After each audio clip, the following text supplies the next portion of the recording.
Welcome everyone. I am so glad to be with you. I am Sam Goldman, and I am so honored to welcome you to the Rise Up for Abortion Rights webinar. Voting is not enough.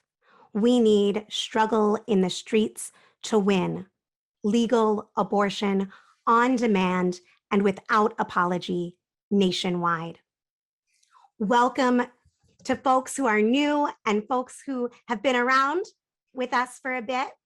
Welcome to people of diverse backgrounds and viewpoints. You are in the right place if you care about women's lives and the whole direction of the future.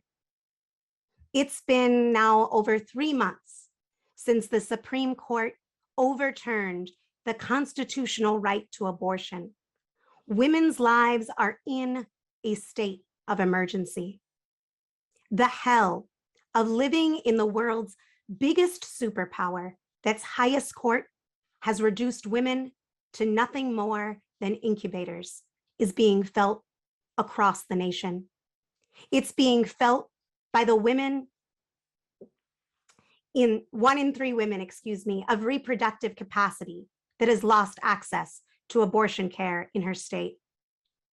The post-Roe hellscape has brought us raped children forced to travel hundreds of miles for care, like the 10-year-old little girl in Ohio who was raped, then forced to travel to get an abortion because she was 3 days past the 6-week cutoff of a heartbeat bill.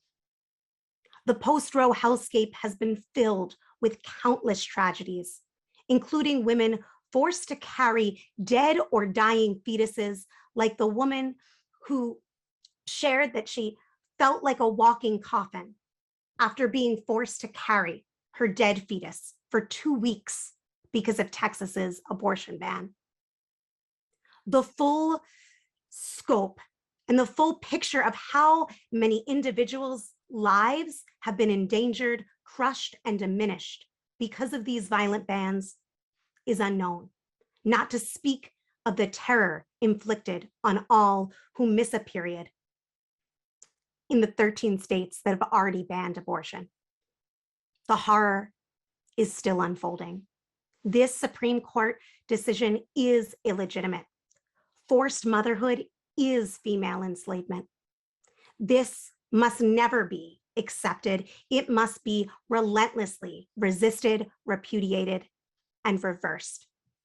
This is why we are here today to talk about what must be done, including we'll be sharing actions that Rise Up for Abortion Rights is calling for on December 1st and November 25th. But first, we got to get into why this matters.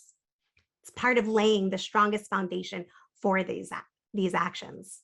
So during today's webinar, you're going to hear presentations from and discussion between Rise Up for Abortion Rights co-initiators, Merle Hoffman and Sansara Taylor, delving into why a blue wave in November is not enough and what we can and must do to win legal abortion on demand and without apology nationwide.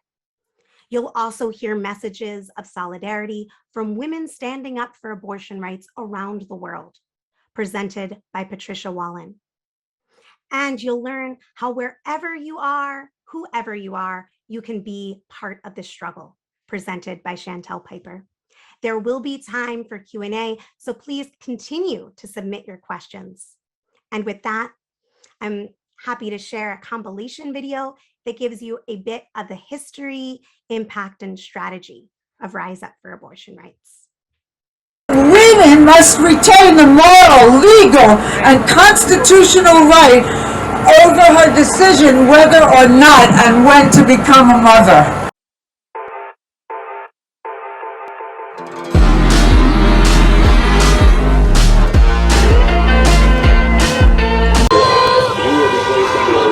Abortion on demand and without apology.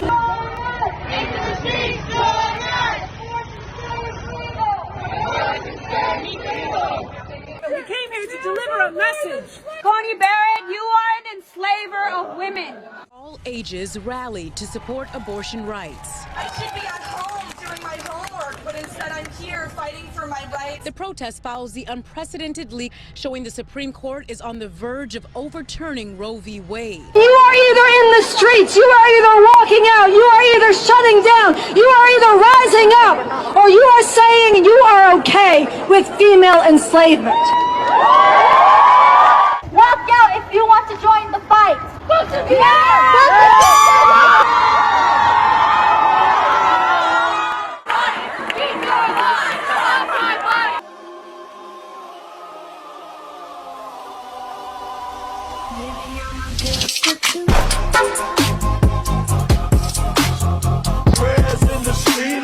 Baby, I'm a gangster too. It takes two to tango. Women are not incubators. Overturn Roe, hell no! Traffic came to a standstill for a few minutes when one group sat down in the middle of the intersection. This interrupted morning worship at Lakewood Church with a message yesterday. It's my body, my choice. The group Rise for Abortion Rights, as they're called. Stop the Supreme Court from taking away abortion rights. Overturn Roe, hell no. Get off the sidelines and into the streets. Disrupt business as usual. I'm not very good at fighting. Just wait, you can't hide from me. Illegitimate. This decision. Illegitimate. This decision. Illegitimate. The Supreme Court. Illegitimate. This court. Illegitimate. Forcing women to have children against their will is a form of enslavement. It is barbaric, and this is 100% illegitimate. It is outrageous, and no one should accept it. Contraception is next. All of the rights that are undergirded by the same foundation as Roe are on the line now. We need to be in these streets. Hey y'all, this is Guido Reichstatter. I climbed up the top of the Frederick Douglass Memorial Bridge this morning because the Supreme Court is engaged in an unconstitutional, treasonous attack on the rights of women in this country. For abortion rights, rise up! Rise up!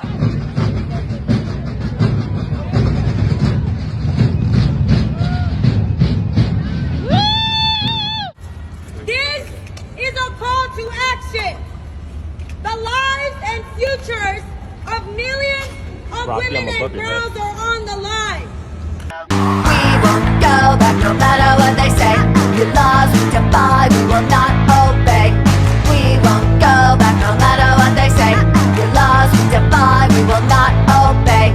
We won't go back no matter what they say. Your laws we defy, we will not obey. We won't go back no matter what they say.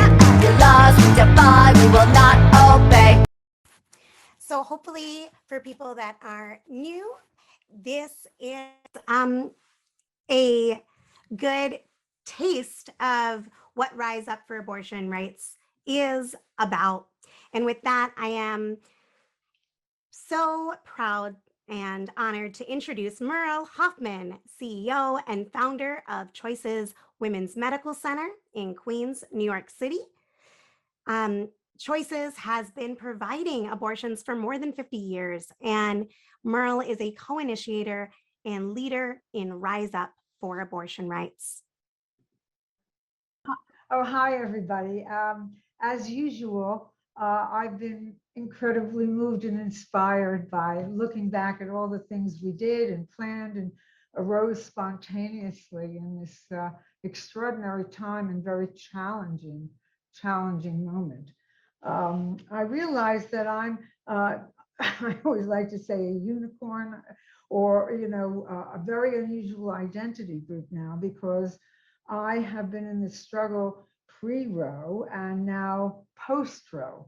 So I have a half a century of experience to reflect on.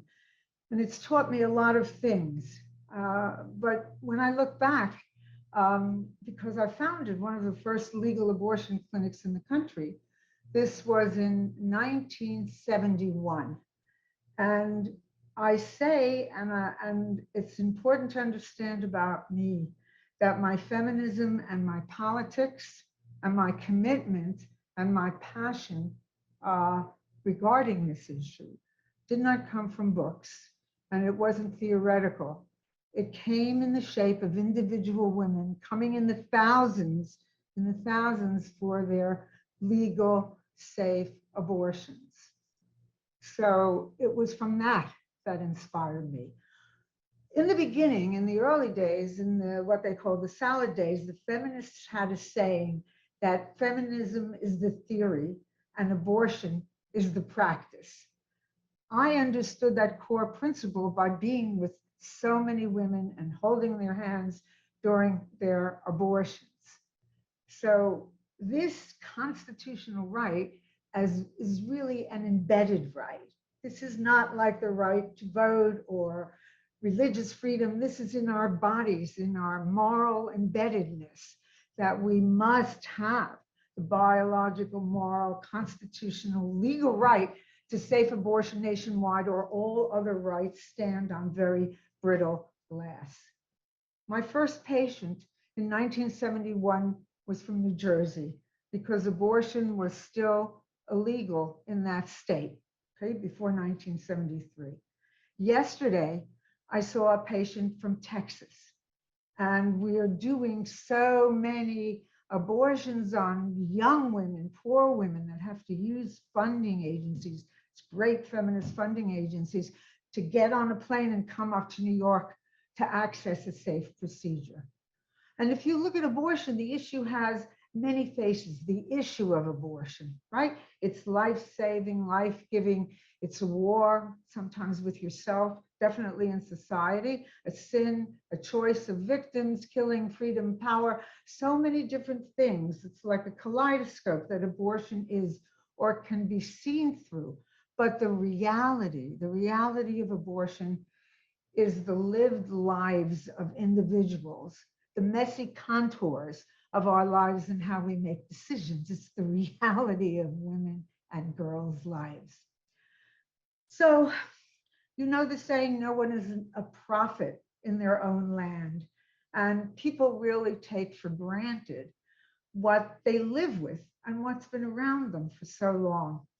I have been stating, me personally, that women's rights are in a state of emergency since 1977, because that's when Henry Hyde cut off Medicaid funds for abortion. And I realized that this was hitting the poorest, youngest, most vulnerable minority Black women the most. Okay, so that's when I started to talk about, did my first political action in 1977. I came out in front of St. Patrick's Cathedral with my now infamous 7-foot hanger. I'm sure you've all, or you may not have seen it, which I always say we're looking at this as the future if we don't really act and rally and do what we have to do.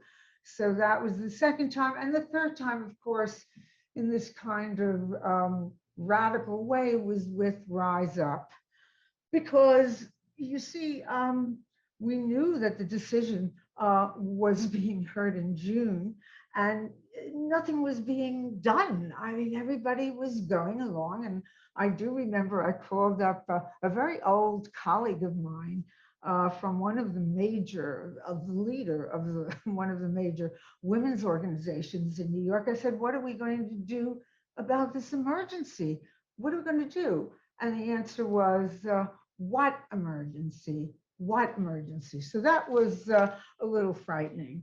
So there was no decision yet, right? In January, when Rise Up did our first action on January 22nd at the Supreme Court, there was no decision, there was no leak, but we knew that Dobbs would be heard in June. And we knew that we were looking at an absolute catastrophe. And we knew that we had to do something. I knew I had to do something. The people that I got involved with, that co-initiated Rise Up, also knew that something definitively had to be done. So we did it. We went out, we rallied, we did some what we consider very creative, radical actions that upset some people, but that's good because they noticed there was an emergency. They noticed there was a problem. So why am I with Rise Up today? Why? I mean, people have said, well, you should spend your energy on vote. Of course, I'll vote, but believe me, it's not enough. And I want to talk about a little history. Brookline, Massachusetts, late 80s, a gunman dressed in black came into a Planned Parenthood clinic, killed 2 clinic workers, and went into another one and shot 3 other clinic workers, okay? And that was the 3rd shooting at clinics at that time. March 10th, Dr. David Gunn, when he arrived for work, now he was in Pensacola. He worked in Pensacola. He was one of those doctors that was traveling. He was shot dead. And things got so hot and so bad that Janet Reno, Clinton was the president at the time, Janet Reno sent armed guards to guard me because of the death threats and to guard Choices because of the bomb threats. In 1994, Clinton was the president, and there was more violence, more killing against abortion providers than in all the other administrations. And there was also the killing under Obama of Dr. George Tiller, who was a very dear friend and someone that I continually referred my patients to. You see, once they have someone in the White House or in the government, and I'm talking about the antis, fascists, etc., they relax a little bit. But if they don't have what they think is their support on the highest levels of government, they escalate their violence. So Clinton and Obama, one could say, were the most pro-choice presidents of all. Yet we had more violence, more difficulty, more struggle, more federal lawsuits than in any other time.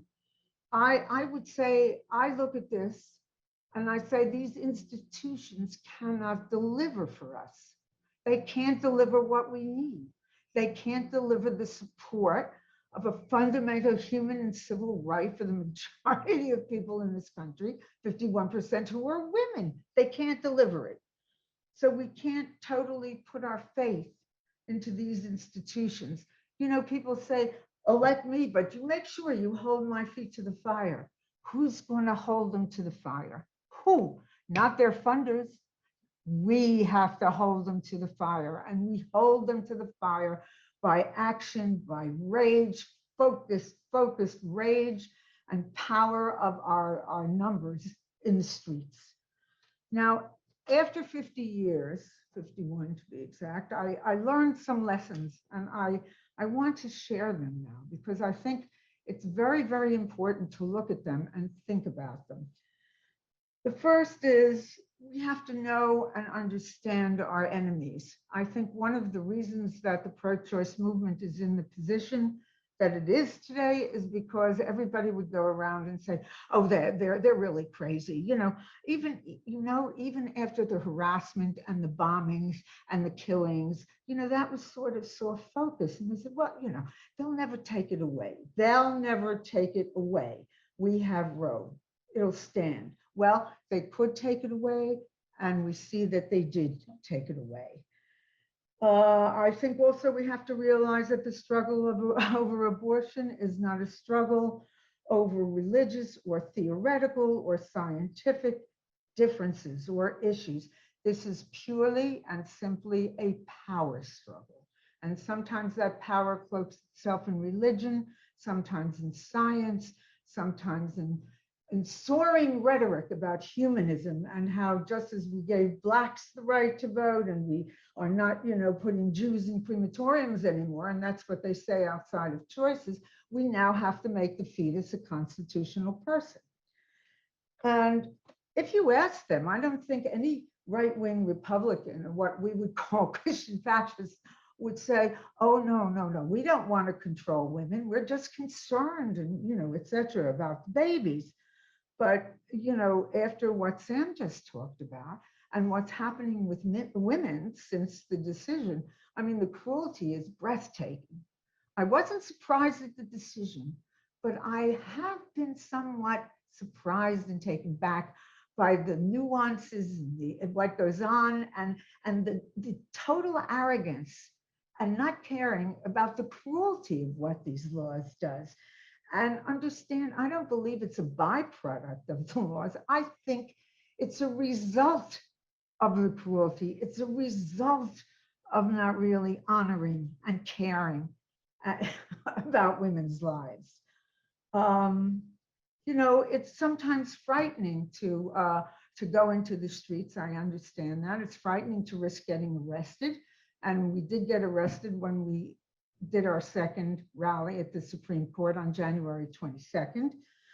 So I always talk about practicing courage, that it's really important that all of you who want to do something, just do little steps, but you have to practice being courageous, because one becomes a warrior, feminist warrior, or a warrior for justice. You're not born that way. I also want to talk about the stigma a little bit, because I know that there are groups doing some work on busting the stigma, but I always talk about women and girls having the outposts of the enemy in their heads, you know? Oh, I was a bad girl, I was a slut, I was so stupid, I didn't use my birth control, etc., etc., etc. These are false narratives. These are narratives that are not defined and thought about and critiqued by women, that come from their lives. These are put upon us, and only we can dismantle them. And you know, they talk about good girls, bad girls. I saw something this morning, good women have abortions. Well, what's a bad woman? I mean, and this is trying to bust stigma. I mean, I've had an abortion, and I think it's really critical that everyone who does comes out of the closet and says that they've had an abortion, or if they did, obviously. Also, that freedom is not free, and nothing is won forever. That's why I don't really speak about winning and losing, because this is a long generational struggle, And what my friend, again, I always quote her, Flo Kennedy, you've got to learn to love the struggle, because that's what this is. It is a hard, trudging, long-term struggle. You've got to be ready for it and commit to that sacrifice, because that is very deeply meaningful.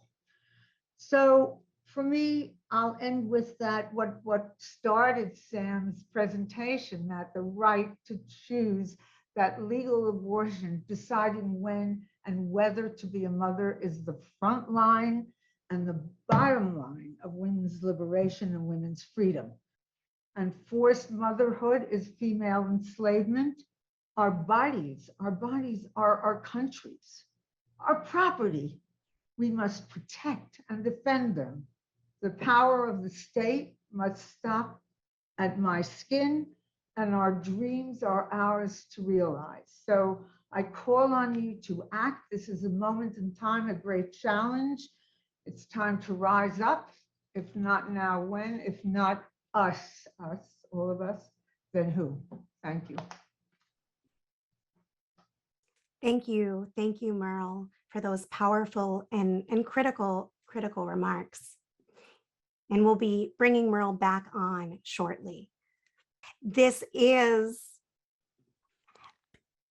Voting is not enough. We need struggle in the streets to win legal abortion on demand and without apology. Please continue to send your questions in. And with that, I want to introduce Sansara Taylor, co-initiator of Rise Up for Abortion Rights and co-host of the RNL Revolution Nothing Less show on YouTube. All right. So first of all, it is a great honor to be with all of you tuning in, with Merle, with Sam, with Patricia, who will be up soon, and Chantel. And I'm very excited for what we're doing here today. A 16-year-old in Florida told by a court that she was too immature to get an abortion, that she would be forced to have a child against her will. A Texas woman forced to carry a dead fetus turned into a walking coffin for 2 weeks. This, as you have heard, is just a taste of what is already unfolding since the Supreme Court overturned abortion rights last June. 22 million women and girls of childbearing age across this country no longer have the legal right to decide for themselves when and whether to have a child. And the Christian fascists who are driving this assault are not stopping. They are moving to criminalize all abortions for all women in all circumstances, to tell women that their aspirations, their plans for their lives, their dignity, their physical safety, and yes, their lives count for nothing. They are aiming for a society that is far more suffocating and oppressive to women, to LGBTQ people, to immigrants, to Black people. Far more oppressive and suffocating than even the worst of what most people today can imagine. And as was made clear, when this fascist movement latched on to Donald Trump, they will also incorporate the crudest sexual degradation and misogynist violence against women alongside their sanctimony. This must be stopped, and only the people can stop it. Forced motherhood is female enslavement, and if women cannot decide for themselves when and whether to have a child, they cannot be free. And if women, half of humanity, are enslaved, then no one is free. So we have to be clear, reversing this war on women is going to take struggle. It is not going to come on the cheap. It is going to take unleashing the fury of women, millions and millions of women and girls, against thousands of years of degradation and brutality and being treated as property of men and incubators of babies and sexual objects. It is going to take unleashing this fury now in the streets and massive struggle. We have to take a page from our sisters in Latin America who went into the streets, who raised the green bandana of abortion rights and tore down the laws that criminalized abortion in Argentina, in Colombia, in Mexico. We need to take a page from our sisters and the men rising up with them in Iran right now, the courage and the joy they are demonstrating in the streets. Yet, we are being told, and all too many pro-choice people are listening to this message, that the most important thing and really the only thing that we can do is channel our hopes, our dreams, our money, our energies into the upcoming elections. But I want to be very clear, and you need to be very clear. Relying on the elections, relying on the Democrats will not get us out of this emergency. In fact, relying on these elections and these Democrats is a big part of how we got in this horrible situation. For decades, as Merle was just talking about, Christian fascist fanatics bombed clinics, hunted down and killed doctors, screamed that women were murderers for choosing abortion. And they built up a fanatical, unthinking, woman-hating movement inside and outside of government. They, along with fascists of different kinds, have now captured the Supreme Court, the highest court in the land.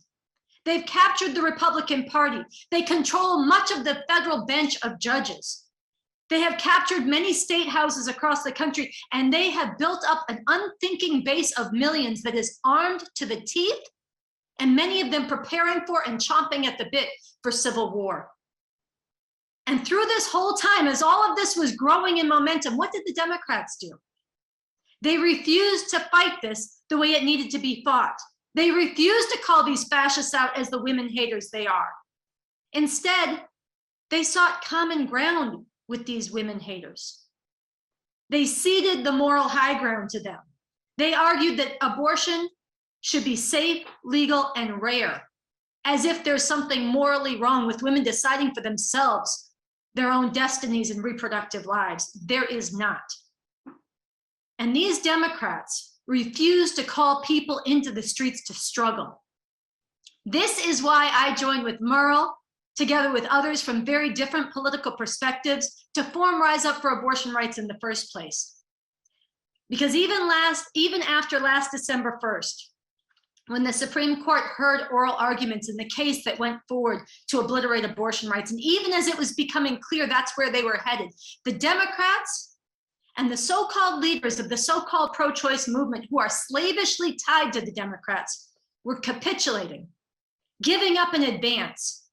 They weren't calling people into the streets. Instead, they were downplaying the danger and pointing people once again to wait for the next elections after the right had been taken away. So we stepped into this void and we waged a fight.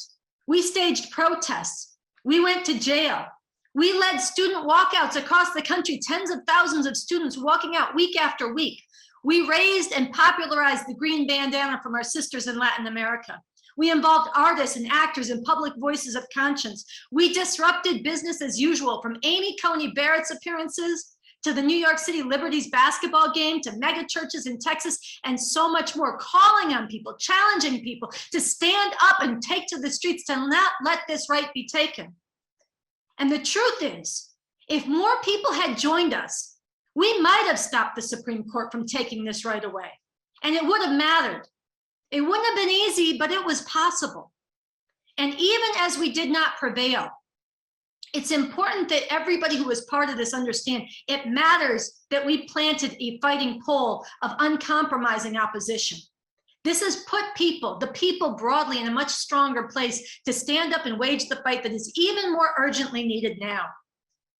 So now, with the stakes even higher, as this juggernaut of hatred for women, enslavement for women, Christian fascist dark ages terror is descending and accelerating, it is even more important that we build on what we began, that we get back out there, that we rally many more, and we take this fight higher, that we draw in thousands and soon millions into the streets in unrelenting, nonviolent, sustained struggle to demand and to win legal abortion nationwide, on demand, without apology, now.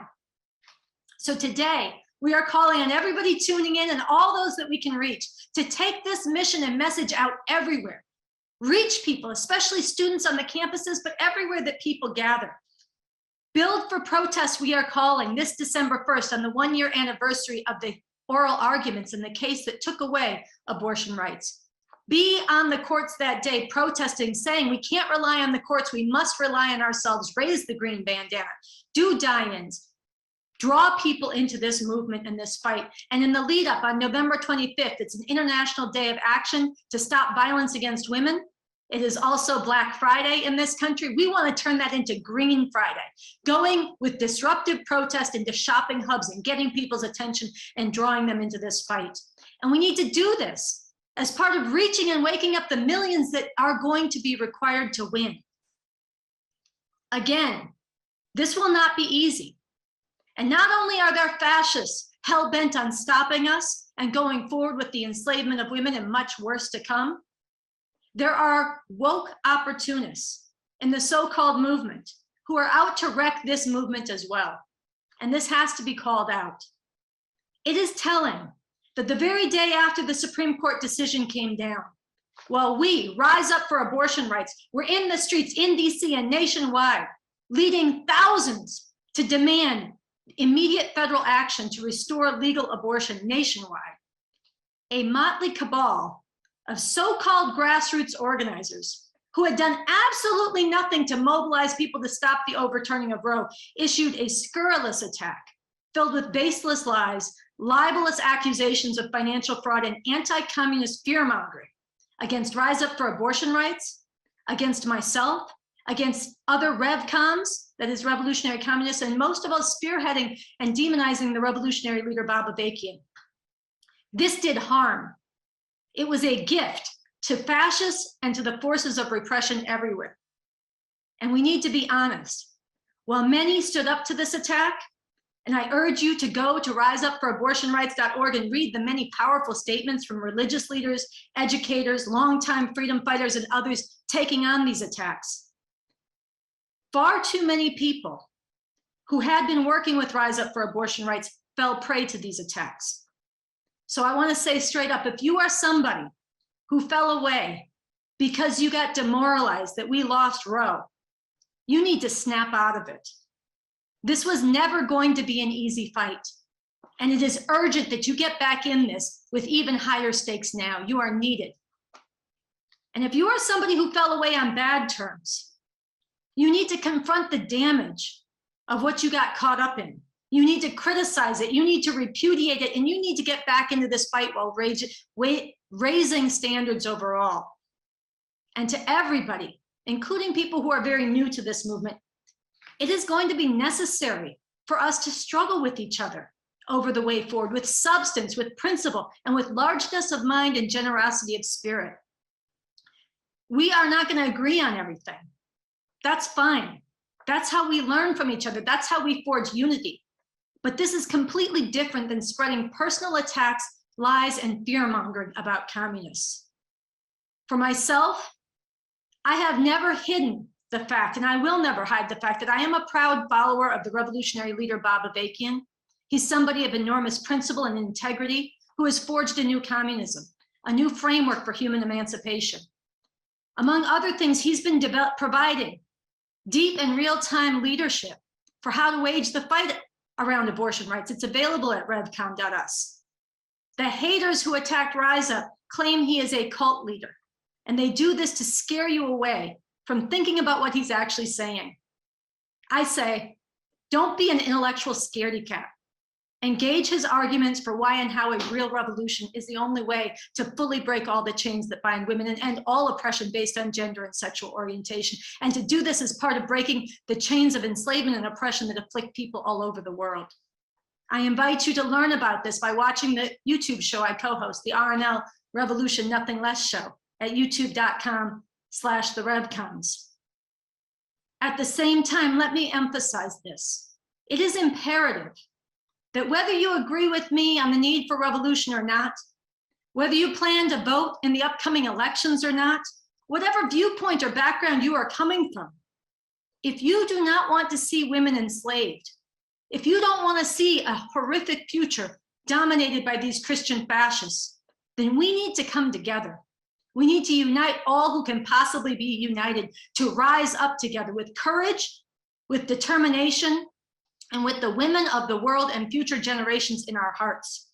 Their lives will be shaped by what we dare or what we refuse to do. Rise up for abortion rights. Thank you, Sansara, for those powerful words and this important analysis. I want to welcome back in Merle and bring Sansara into this conversation as well. There were several questions that have come in that I want to discuss with you both, and also some things that I've been thinking about. We are, as you both spoke to, we are in an emergency situation that caught many people off guard. And I wanted to actually start with that.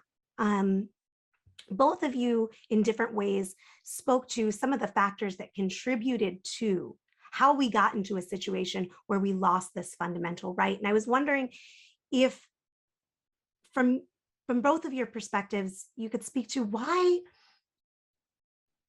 even now, 3 months after this fundamental right has been taken away, why is there still not a recognition of the severe emergency that we're in? Why is that?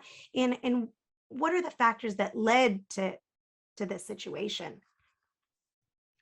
If I may, I strongly believe and feel that, like I said, it's the outposts in our head, because basically we should have been in the millions, like the Black Lives Matter movement, in the millions. And yet, when we started, there was nothing but silence, an empty space, okay?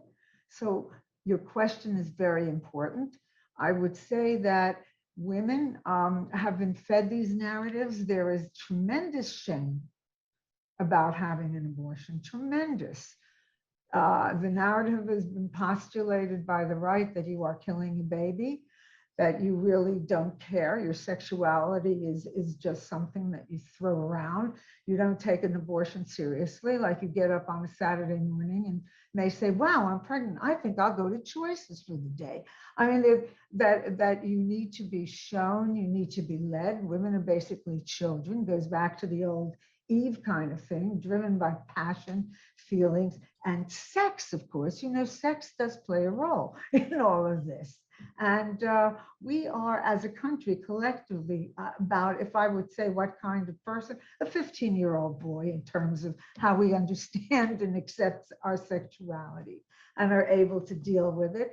So the first thing I always say when say, well, what can I do? You have to look in the mirror.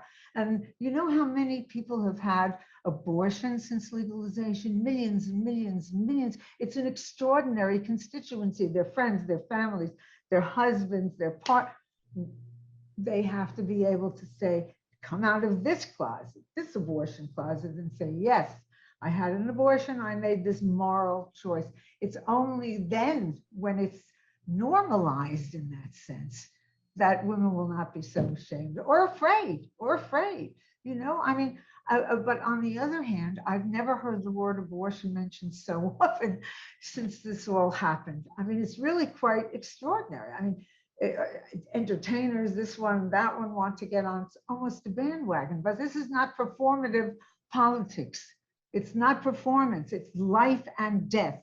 So that's why it requires courage. Yeah, I guess what I'd like to add to that, and I really appreciate those remarks and your presentation overall, Merle. I really appreciated it. Is two things. One is, I think people don't understand, precisely because of a lot of the shame Merle is talking about, but also for other reasons I'll get into. People don't understand that what's concentrated in the fight over abortion is exactly what Rise Up for Abortion Rights has said. It's forced motherhood as female enslavement. And women cannot be free without the right to decide for themselves, without shame, without coercion, without stigma, without legal restriction, when and whether to have a child. Why did the anti-abortion movement latch on to abortion rights so much? Why have these fascists rallied around it? Why is it so central to the program of fascists everywhere in the world? It has to do with the fact that abortion and birth control, which is also under attack with it, has enabled women to enter public life in a way that was unheard of for centuries and millennia. If you look at the 50 years since Roe v. Wade, the radical changes in the social position of women. No, it didn't end all oppression. It didn't end rape culture. There's all kinds of revenge in all kinds of ugly ways. The rape porn and growing strip club culture and a lot of commodification and different of women's bodies and sexual degradation in different ways are a form of revenge against the advances of women into public life. But there have been big changes. Everybody knows this. Women are doctors, women are lawyers, women are in academia at higher rates than men. They're in college at higher rates than men. They're in all these realms. They still face discrimination, sexual harassment, all of this, but they're in public life in a different way. And it is this is what these fascists hate.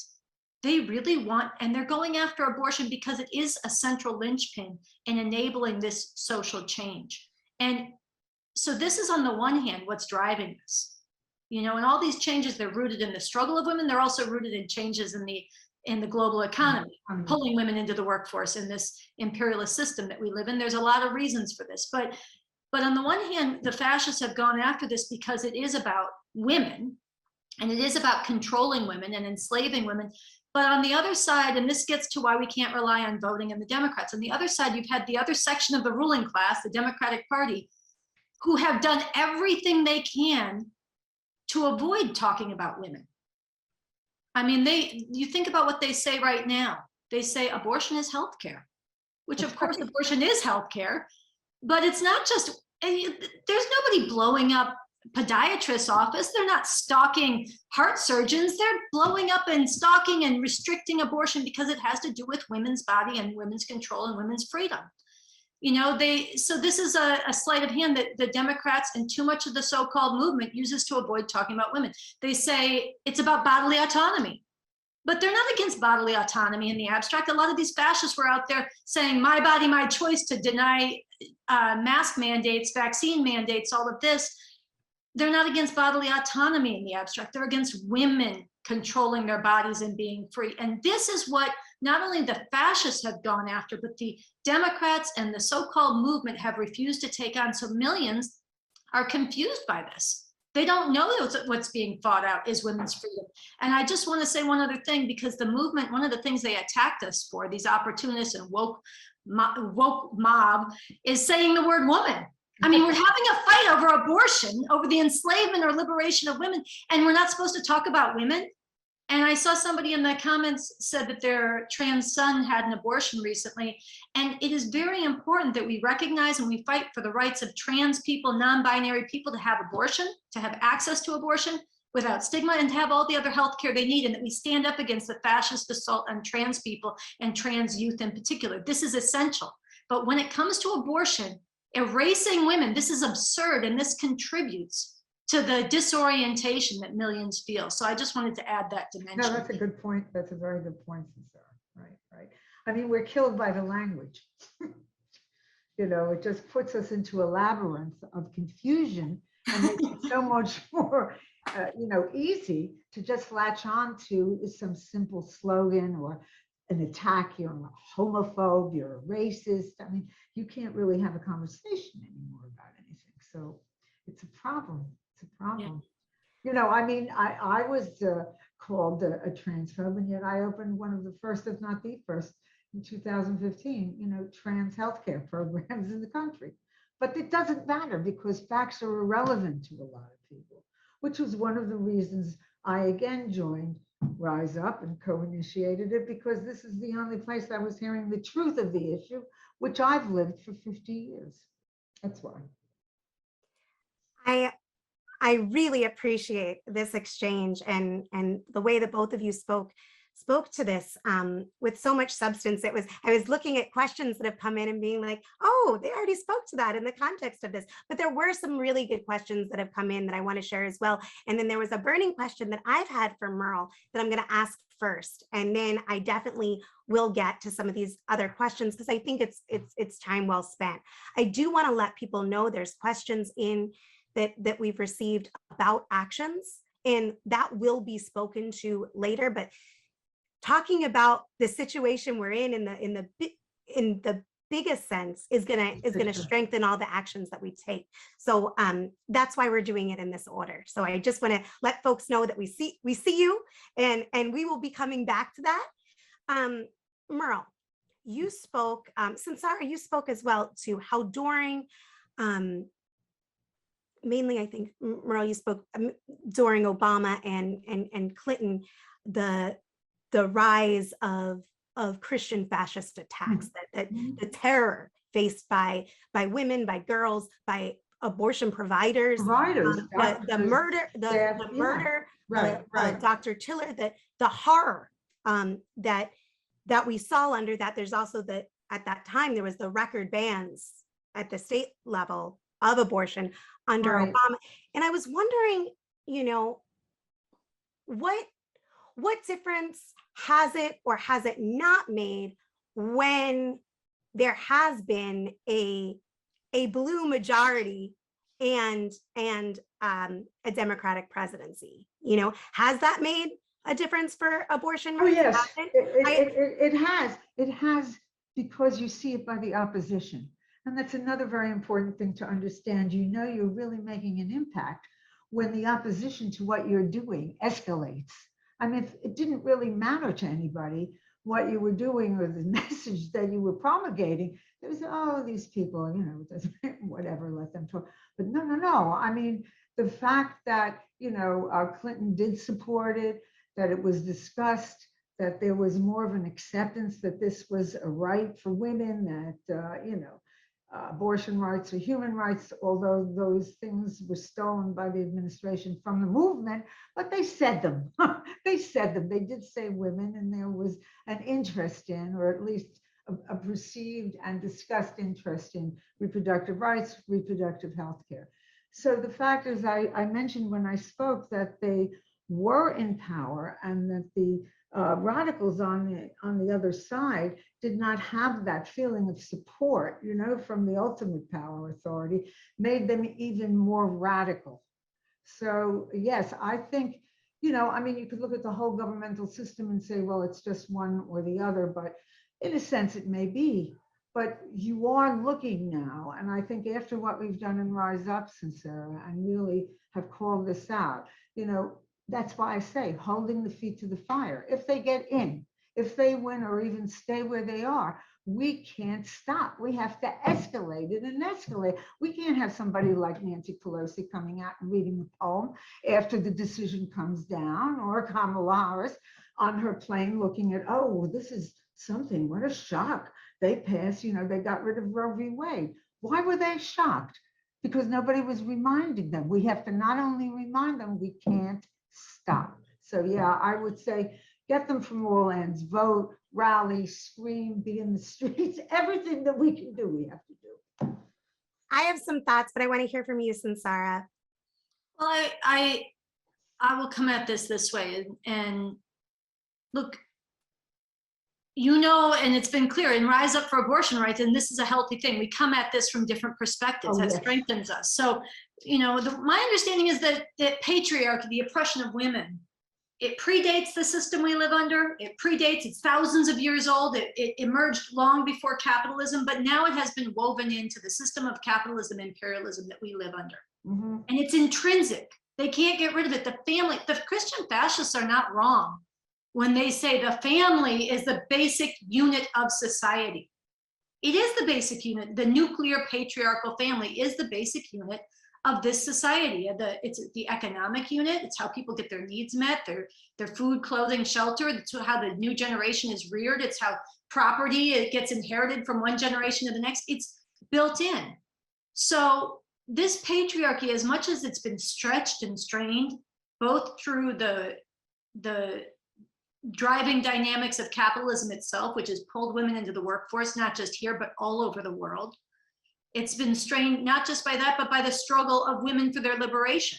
And yet this system can't eradicate it. So this is what's given rise to it's given such initiative to the women haters to gain and claw their way into power here and fundamentalist and fascist movements around the world. And I think the Democrats, they don't share that same view, but this is why they won't talk about women. They need that same family unit for their system. So they're afraid. The fascists on their side are not afraid to unleash their minions to get out there and fight and terrorize women and doctors and clinics and pass their laws and capture the Supreme Court. But the Democrats are afraid of seeing people rise on their side, those they appeal to rise and struggle, because our demands will be different than what their system can provide. Our demands for full liberation of women, for the full humanity of women to be respected, and for other rights, that are also under attack, they are afraid of where this will go. And so this, to me, underscores why they have continued, even when they get in power. So somebody was writing in the notes that we can see, they had 50 years to codify Roe. They did. Exactly. They never did it. Exactly. That tells you something. So not only do they not want to do that, they are afraid of the kind of struggle that we need to wage. Merle, you mentioned the Black Lives Matter outpourings. Right. Just like the Democrats called out the National Guard and police to crack down on them, they are also afraid of the kind of struggle it will take to win, to go up against these fascists and defeat this assault. And so, these are things, they underscore why we're going to have to rely on ourselves. I'm not telling people not to vote, but if you vote, don't have any illusion that that's going to solve this problem. So I wanted to kind of come at it from that dimension. Yeah, it is up to us. We have taken it, Rise Up. We've taken that responsibility, and we've actually taken on our shoulders in our mission the responsibility to sound the alarms and wake up the world to what's going on, and hopefully for them to do something. That's a lot of responsibility, but we do that joyfully, And that's why I said the struggle is going to be a generational one, because it will. Yeah, I think that this is really important, and because it came up in the comments that we can see as well, I just want to underscore something that was in the last statement from Rise Up for Abortion Rights that people can get at riseupforabortionrights.org. And it was this: we must face the truth. Voting and working for elections by itself will not stop this assault. For decades, relying on elections has fueled the dynamic where yesterday's outrage becomes today's compromise position and tomorrow's limit of what can be imagined. On top of this, today the fascist Republicans are rigging elections and preparing for violence if they lose. What we need, what the times demand urgently, vitally, and most of all, is a movement of women and everyone who cares about justice in the streets, with righteousness, with the determination to put things on the line, to turn this whole trajectory around.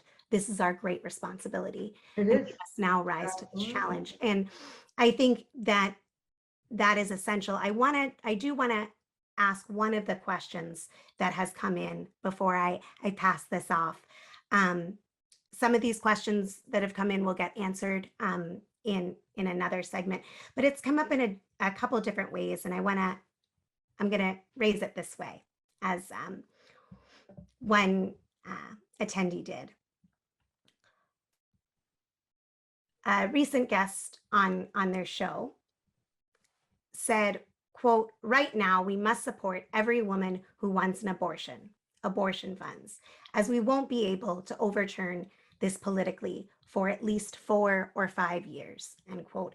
And, there's other comments coming in about, we're talking about getting in the streets, but what about helping people affected now? Why is it so essential that this struggle be in the streets in order to win the legal right The to struggle abortion? has to be Why is everywhere. that decisive? Yeah. All right, the struggle is not just in the streets. The struggle has to be everywhere. And there's so many aspects of this battle. You have to think of them like a general, like theaters of war. We have the clinics, we have the streets, we have the legislatures, we fight the Supreme Court nominees. So yes, it's all very critical. The funds that help choices and help patients can only go so far. There are millions of women who will have to travel up to New York or other what they call safe havens. I don't like that term, because as long as one woman is not safe in this country, I don't consider any of this safe. But there's just not enough money for that. But the fact that we were out there too talking about how difficult it is woke more people up, and they looked and said, well, I can help by giving money to the funds. So I would support every aspect of who and how people want to get into this struggle. Being in the streets is not the only answer. It is one answer. I think it's a very necessary, tremendously necessary answer, because we have to raise the consciousness, raise the alarm, and raise the awareness. But I think that you can't put your faith in the pill. Not everybody can get it. It's only up to 10 or 11 weeks. As we've said, some women are in very violent relationships. They're in prisons. They can't access anything. Nothing is the only answer. It would be so easy if we could say problem, solution, but it doesn't work like that. This is a very complicated problem, underwritten by what Sarah has said today and continually, the misogyny and the control of women. But the solution is multifaceted. And they're going to cut one off here or cut one on there. But like the Hydra, we have to grow more and more heads, more and more ways of opposing these people, not just one. And don't say, well, you're not collecting money, so you're not part of the movement, or you're in the streets, or you're talking about stigma, but I don't like your philosophy. It all helps. It's all part of it. And that's a really important thing that we have to accept and have more of a generosity of spirit, and let everybody join in the way that they can. For this attack mode, we're going to eat our own. During the French Revolution, they said, well, the revolution eats its own, and that could happen, and it has. And they try to do it to us, but we're not going down anybody's throat, right? Yeah, and these days, a lot of the attack mode, a lot of that cancel culture, a lot of what I'm describing as a woke mob or the opportunists who came at us, and frankly, they're clawing at each other. They're going after, all the nonprofits have been riddled with these. We're not a nonprofit. We're not a service organization. We're a political resistance movement. But people are being affected by this in the arts and the sciences. Books are being canceled before they've been published, before they've been read. All this kind of stuff it's an ugly culture, but a lot of it right now is frankly really tied to lowered sights, to people giving up on changing and fighting being able to change the world, and especially go up against these fascists and go up against the system itself. And so it's much easier to pick a littler target, and especially to lash out against those who are daring to stand up and challenging you to do the same and telling the truth when it means it's going to require something hard from you. So these attacks, we're gonna encounter them, others are gonna encounter them, and we have to do exactly what Merle was saying. We have to keep our eyes on the prize and lift other people's sights and not be deterred and set higher standards where people do have vigorous arguments over substance because they matter, but not attacks, not tear down, and not canceling, that kind of thing. So that's one thing. I also want to say, and I know we have to move forward in our program, so I'll try to fit this in quickly, but none of the rights that people have won for the, look, this is a country founded on slavery, genocide. Women weren't counted as people. Black people were counted as 3/5 human, but that only as possessions to increase the weight of the slave owner's vote. I mean, this is a country that is just barbaric in its history, and through the majority of its history, it's continued all of this. I would argue still in different forms. Every right for the oppressed, every expansion and inclusion of people's rights has never come through relying on the elections. It has only come through struggle. I said Bob Avakian has been providing a lot of ongoing analysis and leadership. One of the things he pointed out over the summer was even the right to vote wasn't won by voting.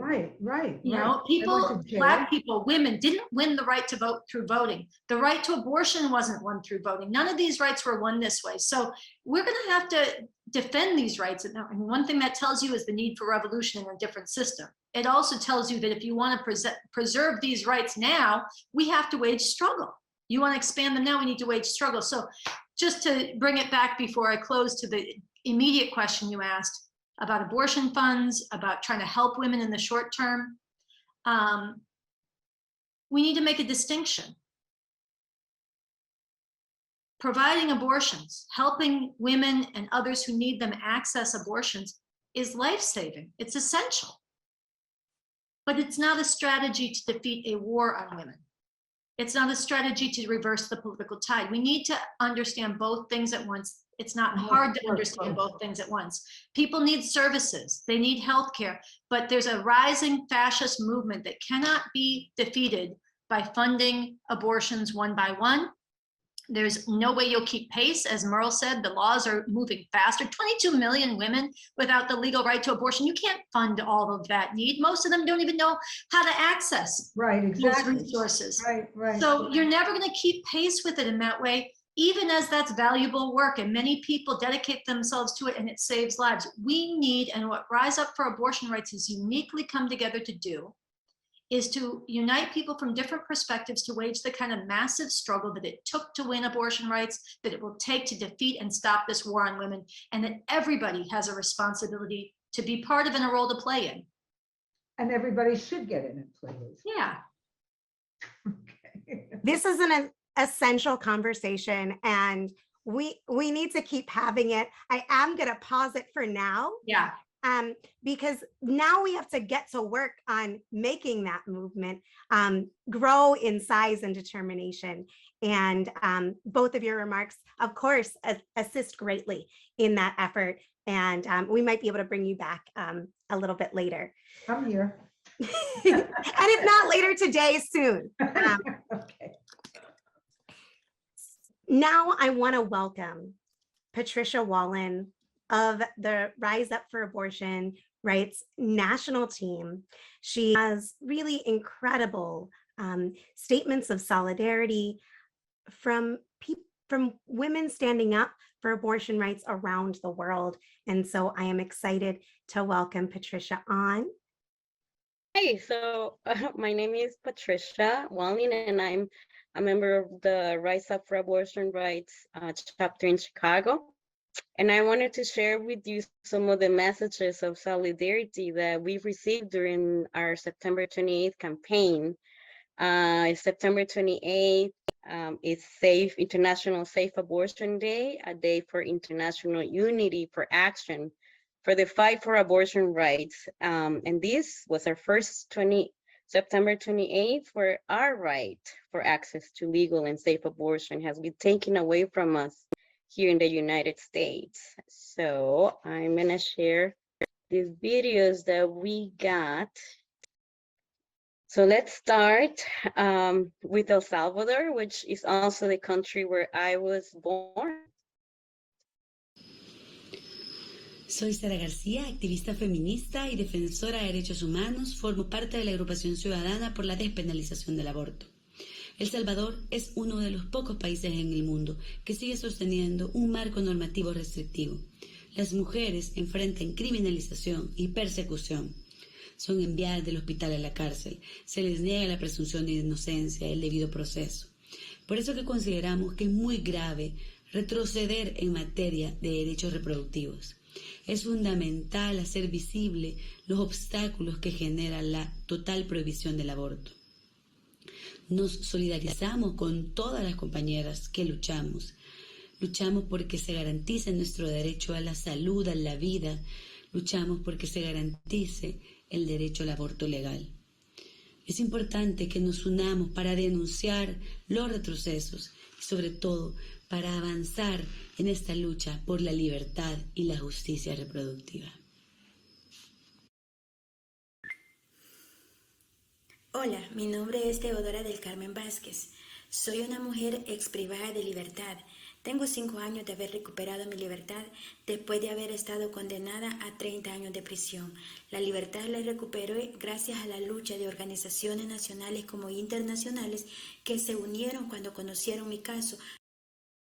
Es necesario que como mujeres nos levantemos y demandemos, denunciemos la realidad de nuestro país para que el futuro de nuestras generaciones no sea similar a lo que nos tocó que vivir a nosotras. Es importante que tomes tu pañuelo verde y que salgas a la calle a pronunciarte por la reivindicación, a pronunciarte para lograr que nuestras niñas no vayan a las cárceles por delitos que no han cometido, por denunciar también las mejores oportunidades que puedan haber para nuestras niñas. We thank Teodora so much for her message, and now let's hear from Mexico. En México aún nos faltan 2/3 del país para lograr que sea ley en todo el territorio nacional. La despenalización en la Ciudad de México nos ha enseñado que es un ejercicio beneficioso para reducir el estigma y que las mujeres puedan acceder.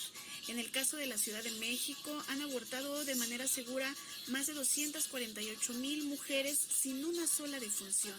Además vienen de estados donde el aborto está prohibido o incluso de países como Alemania, Brasil, Costa Rica e incluso Estados Unidos, entre muchos otros.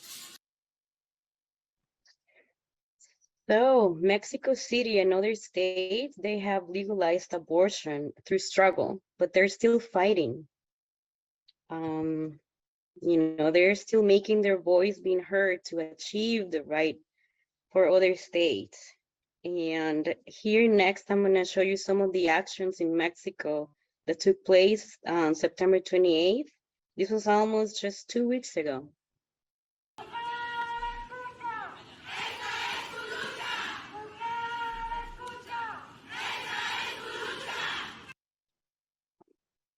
So now let's hear from Colombia. La marea verde no se detiene. En distintos rincones del mundo seguimos luchando por un aborto libre, seguro y gratuito. Ante estas barreras que afectan a las mujeres, especialmente a las empobrecidas, a las migrantes y a las que habitan zonas rurales, fue que el país se vistió de verde con multitudinarias jornadas de protestas y distintas acciones exigiendo la despenalización del aborto. Lo cual se logró finalmente este año con la sentencia C-055 que aprueba el procedimiento hasta la semana 24 de gestación, permitiendo a las mujeres tener el derecho de decidir sobre sus cuerpos y acceder a este servicio libre y seguro. So like they just explained in Colombia, they also took up the green wave and they fought hard to gain abortion rights for their country. And let's keep in mind how hard they've had to fight because Latin American countries, they're deeply religious and conservative countries. But we, just like them, we must fight against every agency that is trying to deny us our dignity and safety and our right to decide over our own life. And as they explained, the whole country took up the green bandana, the green wave, and they got creative. They fought without stopping, making themselves so hard to ignore until they won their right. So now let's hear from them again. Es por esto que rechazamos la decisión que tomó la Corte Suprema de Estados Unidos a eliminar este derecho constitucional, porque representa un retroceso para las mujeres de este país. Enviamos un abrazo de sororidad a miles de mujeres que están luchando por recuperar la libertad de decidir sobre sus cuerpos, porque la maternidad será deseada o no será. Yes, thank you, Colombia. So now let's hear from Argentina. Hola, mi nombre es Majo Corbalán. Soy integrante de la campaña nacional por el derecho al aborto legal, seguro y gratuito de la República Argentina. El 20 de diciembre del 2020, en medio de la pandemia, conquistamos la ley para nuestro derecho a acceder al aborto legal, seguro y gratuito. Pero no fue espontáneo. Esto nos llevó muchísimo tiempo de organización y de lucha. En Argentina se lucha por el derecho al aborto desde hace décadas. So this is them celebrating in 2020 when they finally won the right to abortion. This is, them celebrating again. Para los grupos feministas argentinos, este es un momento histórico, fruto de años de lucha. So once again, we're learning from our sisters in Argentina that to win, we need to take action. No rights, like Sarah just said, have ever been won by staying quiet, sitting at home. It takes fighting for it. It takes rising up, showing where you stand. It takes unity if we want to win our right back.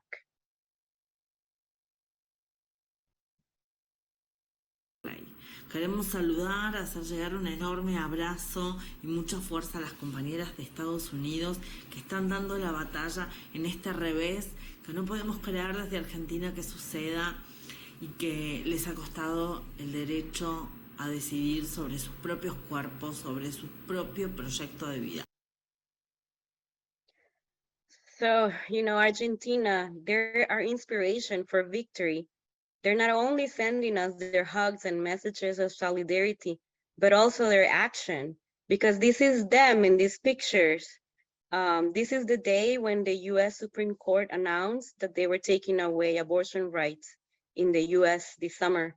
And this was them outside of the U.S. Embassy in Argentina. And they sent us this message, and this message was sent to the world too. It says, we're outside the embassy of the United States in Argentina. We are on feminist alert due to the setback in terms of rights with the annulment of Roe v. Wade. We are defenders of human rights, and we will not allow this type of regressive measures to impose an ideal of humanity that excludes us. We exist, we resist, and once again, we extend our ties of solidarity with women and pregnant women and pregnant people who see their freedom and personal autonomy restricted. Our green scarves are the international symbol of the path to equality.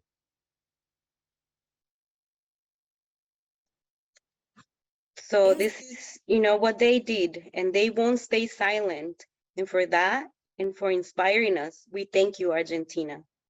So now let's hear again from Teodora, the woman who spent 10 years in prison for having a stillbirth in El Salvador. Para que estas niñas no tengan que estar teniendo hijos cuando ellas necesitan ser cuidadas aún. Es importante que salgamos a las calles, vámonos para la calle, vamos a luchar por nuestra reivindicación, vamos a luchar para que nuestras historias no se repitan, vamos a luchar y a denunciar que Se están cometiendo muchas injusticias en nuestro país. Es importante que nos vayamos a las calles. Es importante que salgas a la calle por aquella mujer que no tiene oportunidades, por aquella niña que está siendo violada, por aquella mujer que está teniendo un hijo y que lamentablemente no puede llevarlo a término por cualquier razón. Es importante que salgamos a las calles a pronunciarnos como mujeres. And now let me finish by showing you what the Dominican Republic is doing to fight for their abortion rights.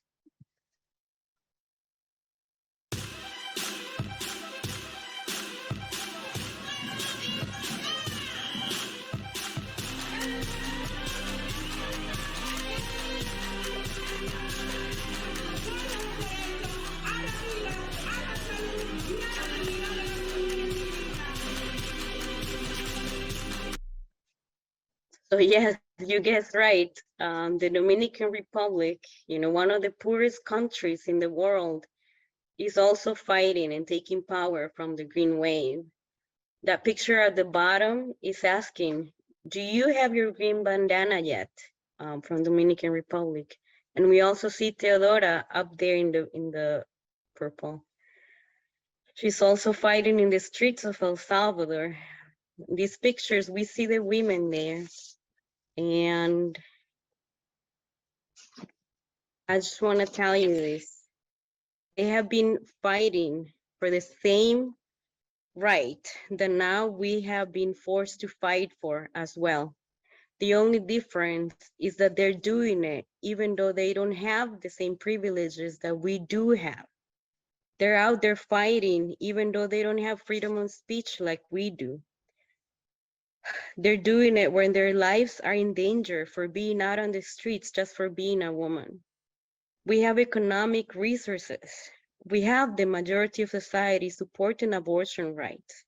We just have to unite and take action. Take to the streets, rise up and join the green wave. Let's do this together. Let's make ourselves hard to ignore. Not just for us women in the US, but also for women around the world. Thank you, guys. Patricia, I'm crying. I know a lot of other people who are watching are as well.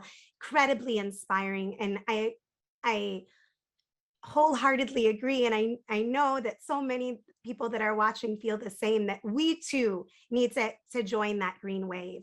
And we need to be rising up and being in the streets, uncompromising, unrelentingly demanding legal abortion on demand and without apology nationwide, period.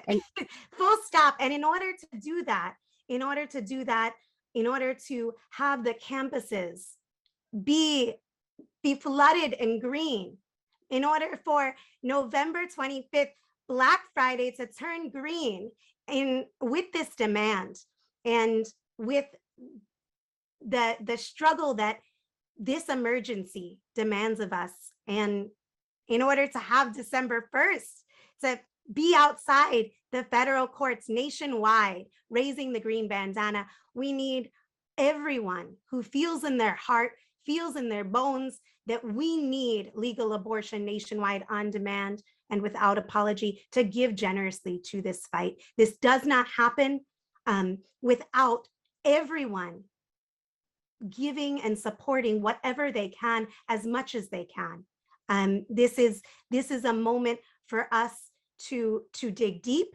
And so I am sharing right now, hopefully I did, how you can give. I want you to think about how much it means right now for people to see this green, to see and hear this demand nationwide, and to see the streets flooded with people rising up, and give in accordance with that. If you can give $5, give $5. If you can give 500, give 500.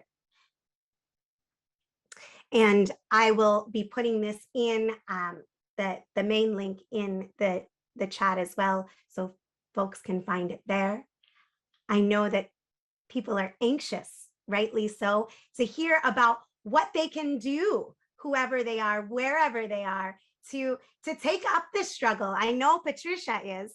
So I, with that, want to welcome a person that many of you probably know, who's provided a lot of resources and support to you. I want to bring on Chantel, a national organizer with Rise Up for Abortion Rights. And I want to thank you, Patricia, for that inspiring presentation. Hello, I think y'all can hear me. Yes, okay. Wow, just like Sam, I'm like fanning myself to get the tears out of my eyes, even though I helped with that video. It's still like, my gosh, and Patricia's commentary too at the end, like, was making me tear up. So I'm getting over it, don't worry. Okay, here we go. I'm Chantel.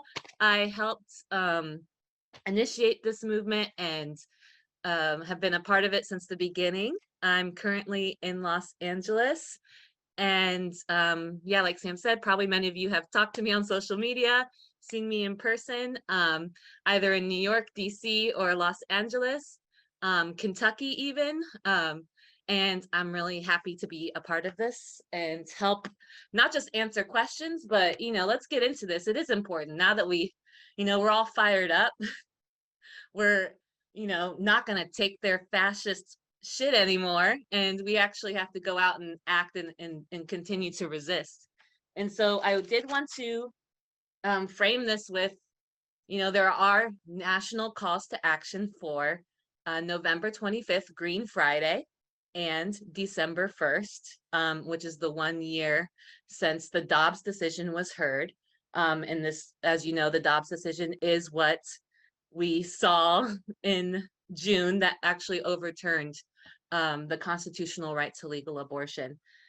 So I wanted to talk about how, you know, channeling everything that we heard in this presentation today into, not just into the streets and shouting, but actually into our determination to be organized, and channeling it into our love for women and all of humanity, and channeling all that in order to, you know, fight like hell to win legal abortion on demand and without apology nationwide. This is, you know, not just the reality that we're all facing and thinking about. You know, this is objectively affecting half of humanity born female in this country, millions of women who do not currently have access to abortion rights. And if there's any inch or any little voice or anything coming from anyone that's saying that, you know, calm down, like, why do you talk about abortion rights so much? I'm sure people feel that. Why do you care so much? You know, women, we just have to donate to help women get abortions. You get discouraged because you're out tabling, or your protest is small, or you try to talk to someone, they don't seem to care. So don't be discouraged, because every action you're doing, wearing the green bandana everywhere, spreading Rise Up for Abortion Rights calls to action on social media, all these actions contribute to building this movement. And those on the sidelines, those naysaying, those, you know, not paying as much attention as you know, they don't have to stay that way. You know, this is, you know, where it comes in with Sansara and Merle talking about, we have to struggle with people and inspire people to take action with us. Oh yeah, and that's, you know, I saw questions in the chat talking about, okay, how can I organize in my red city, in small rural towns? And, you know, there's like 13 states right now where abortion is illegal, where, you know, and then there's states where, you know, it's mostly liberal, like people who or sanctuary safe states, where a lot of people say, you know, we have access, we don't have to act. We come into all these questions. So I just want to say right up front, any questions you have with organizing, you should always feel free to reach out to me, either on social media, email. Probably a lot of people can text me too. Anyone can. And then that, you know, this demand is winnable, but like we saw in the program from Patricia, it's not going to happen if we're not out demanding it. If we're not out into the streets, visible with our green and creative, bold actions. I saw one comment in the chat that asked, how can our small actions or any action, actually be something that's building momentum for an actual movement versus seen as performative street theater or something like that. Well, one, if you're out demanding, in a sea of silence, if you're out wearing your green, demanding legal abortion on demand and without apology nationwide, even if you're in a blue city, or especially if you're in a red city, that not especially, it matters everywhere, because there is so much silence right now, that is not performative. That is bold, that is brave, that is taking the interests of all of women in this country and fighting for others to be a part of that. Now, the organizing aspect of it is how do we transform that? How do we actually then bring more people into this? And that is, we have to actually talk with people who agree with us, who say, yeah, I think abortion should be legal, and so if we meet those people when we're out at tabling, at these college campuses, out tabling outside of grocery stores or farmers markets, maybe you're going to an event like held by your city council where you're meeting other people who are already politically active. Any of these things, you go represent wearing the green, and you meet other people, and those who are concerned, just as concerned as you. We can't just say, oh, it was nice to meet you, bye, here, sign up. We actually have to engage in some sort of struggle, or even helping them understand, like, actually, that women's lives are in a state of emergency right now.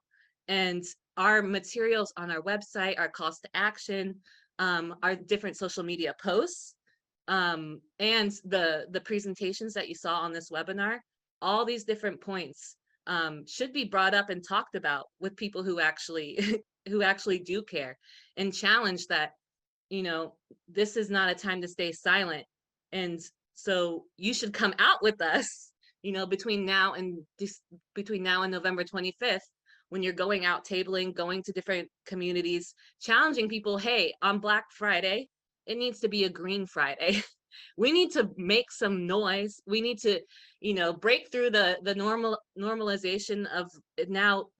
Well, then it'll be almost 5 months since Roe had been overturned, that every day that goes by, women's lives are in the crosshairs, and they're on the line. And that, what else we learned from Patricia's segment on the international movements is that, they weren't out in millions every single day, but they continued to be out in their thousands, tens of thousands, even millions, consistently. And in between those times, they were out raising hell with their buckets. They're out holding vigils. They're out, bringing attention, taking the green wave to every event, to concerts, to campuses. And so that when we're doing these things, we actually have to challenge people that it's going to take doing it over and over again and not being discouraged.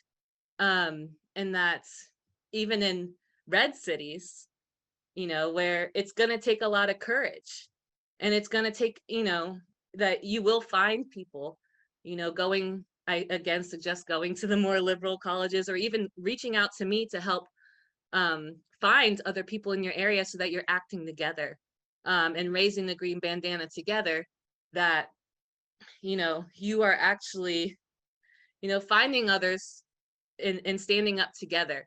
Because in these states, these fascists, they're not quiet, as a lot of you know. And I've heard people talk about how they're scared, how people, they feel outnumbered in their red cities. But also, imagine you're not alone, in that you standing up in the face in a red city can actually inspire people to rise up in their red cities. And you don't know how it'll affect the whole country, or even the whole world, because we do know we're doing what's right. We're standing up for the interests of women and humanity, that, women must be able to decide whether, when, or if to have a child, and no state, no religion should be dictating that. And that people standing up to that is inspiring. So People should reach out to me if you have more specific questions about exactly what to do in your city. We can talk about it together. If you need collectivity, someone to bounce something off, I'm here for that. I'm sure there's events or popular places that you can go to, and I know you'll find people. Something else is that we have resources on our website. We have this new fact sheet that we'll be adding to, changing as things change, but you should be taking that out and tabling, taking these out while you table. We also have these pictures of the green wave and in different countries and in the United States that you should print and take with you when you go tabling, because I still get it. Even in Los Angeles, we were tabling at the September or the October 8th women's wave rally, and women did not know what the green wave was still. And I regretted not having the pictures at the table, so I pulled them up on my phone. But women need to see that, because just how we were inspired by watching that video. And I remember in Houston at the Women's Convention, people were really inspired by seeing other women standing up across the country. And so then when you're tabling and building up for these actions, you're meeting people, invite them to come raise hell on November 25th, wearing your green, bring buckets, bring donation buckets, have your bandanas. You can find stickers, posters, bandanas on our website. So start doing that now. Start gathering those kinds of materials. Pick a place, and then while you're out on November 25th, we'll also have a new flyer to promote the December 1st actions, so that people you meet out on the 25th can then join you at these December 1st rallies at courthouses in your area. And there's going to be continuous guidance coming from our website and emails. So keep looking to that for more information on how to organize. And I think we're wrapping that up. That again, like, no action should be seen as, gone out the window, as long as you're out raising the demand, legal abortion on demand and without apology nationwide, and calling people forward to be a part of this struggle, not just for one day, but until we win that demand. And, seeing that, in Argentina, it took decades, in Colombia, it took years. Not to say that we should think that way, because it's possible to win this. If there were millions in the street sustained before December, we could win it by then. Just to say, like, that is a possibility. It's not off the table, but it's going to take, other people understanding that as well. Chantel has talked a lot about how people can take action. I want to continue to underscore what Chantel said about going to riseupforabortionrights.org regularly. Go now if you're not signed up, so you can be connected. There are tons of resources that people mentioned in the chat, like green bandanas, stickers, the fact sheet that Chantel went over. All of those, along with other printed home materials, are up on the website. So when Chantel's talking about tabling, she's literally talking about getting a table, going to a place. Yes, it's scary to go alone, but you'll meet people and they'll join you. And bring this message. Bring this message.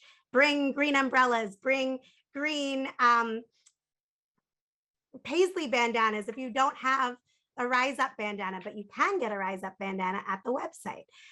All of this is part of building the movement that is needed, that is urgently needed, to demand legal abortion on demand and without apology nationwide now. As Sansara and Merle and Patricia and Chantel have all spoken to in different ways, voting alone is not enough. We need struggle in the streets to win legal abortion on demand and without apology nationwide. I wanted to bring Sansara and Merle in. If they had any closing remarks, any additional things that they want to bring in before we close out, I want to give them an opportunity to do so. This has been really rich, and there's questions that have come in that we may not have spoken to, that we will be speaking to on our website, or in ELIS or elsewhere. So this is not the end. This is not the end. I see Sansara. Okay, I'll say a couple words, and then Merle, hopefully if you're there and you want to add something, we'll let you have the closing word. I want to thank everybody for tuning in and joining us. We're at the conclusion of our program. I really want to thank all the presenters too, Merle, Sam, Patricia, the messages from around the world, Chantel for the organizing steps. And I want to underscore, Chantel is really available, great to talk to. If you run into questions you can't answer, if you need ideas and help, she is available to be reached through social media, through the email, all these different ways. If you run into questions, we're developing resources. FAQs, other resources on our website, the fact sheet that Sam just linked to, we'll be developing more, and we'll do more programs. So send in what you're running into, your ideas. All of this is very valuable to going forward. I want to just reiterate very clearly, people should, from here, pick a time and place for their protests on December 1st as soon as you can. Send them into our website, send them into Chantel, send them into the national info at riseupfораbortionrights.org. We will post them on our webpage, and we're going to put out a flyer right away, a mock-up that you can drop your local information in. So all month you can be building for December 1st, for the next more than a month and a half. Pick where you're going to be on November 25th. Be building for that. And then, as Chantel was talking about and Sam was talking about, go out to public places and hand the flyer out. Bring the green. You can set up a table on a campus. You can set up a table at an art walk. You can go other places on public transportation and programs where people gather. Get out to the people. We are trained in this society to look up for a savior from the Democratic Party, from the courts, from somewhere else. We need to look out at the millions and millions who are the majority in this country, who could change the tide of this fight if they were mobilized. We have to be oriented to reaching and mobilizing them. So we'll be developing more materials for you to work with, but that's the orientation starting now for the next 6 weeks, and we'll be making more plans together off of that. Please do donate to Rise Up for Abortion Rights. None of this happens without your support and resources, and raise money when you're out there. And to conclude, I'll just say, really, the fate and the future of women's lives, and really a huge linchpin of a whole fascist direction. Whether it succeeds or whether it's beaten back and defeated, all of that, it rests with us. There's nobody else who's going to do this for us. We've got to step up to this. We've got to work together to do it. We've got to unite all who can possibly be united. I'll re-invite you again to watch the Revolution Nothing Less show as one resource where we're covering this battle, as well as inviting you into the bigger struggle for revolution. But bring your own views into this too, and let us unite even as we argue over many things, because there's more that we have in common in the future that we want to see than divides us, and we only win if we stand together in this. So that's how I want to conclude. Merle, are you there? Do you want to add anything? Yes. Here I am. No. Of course I'm satisfied with your ending, Sarah. And I'd like to share that we also role model. We live what we preach. Since Sarah and I have two very different ideas, philosophical concepts, political constructs of what is needed, what is to be done. And we struggle all the time with each other. But we have something that's above and beyond those differences, which is what we call the eye on the prize, or the transcendent vision of a better world, and a world where women are not only equal, but are not always oppressed and used for the nature of their biology. Freud said that biology is destiny, but of course, geography is also destiny. And there was a time when the world looked to us to be a little part of that shining city on the hill, especially with reproductive rights. The women in Latin America would look north, and now we're humbled and we have to look south. So I would say you practice courage, humility, and open up and learn from each other, but always with the vision as the primary source of inspiration. I thank all of the people that have been on with me, and of course, all my great activist allies in this process. And I look forward to probably a lot more time to struggle with all of you. So thank you for joining. And with that, I want to thank everyone for tuning in. We're going to encourage folks to go one more time. I'm going to say it again, riseupfораbortionrights.org. And you will be hearing much, much more from us on the December 1st plans, 1 year since the Supreme Court heard the case that overturned abortion rights. We must rely on ourselves and mass struggle in the streets to win legal abortion on demand and without apology nationwide. Thanks so much, and more soon.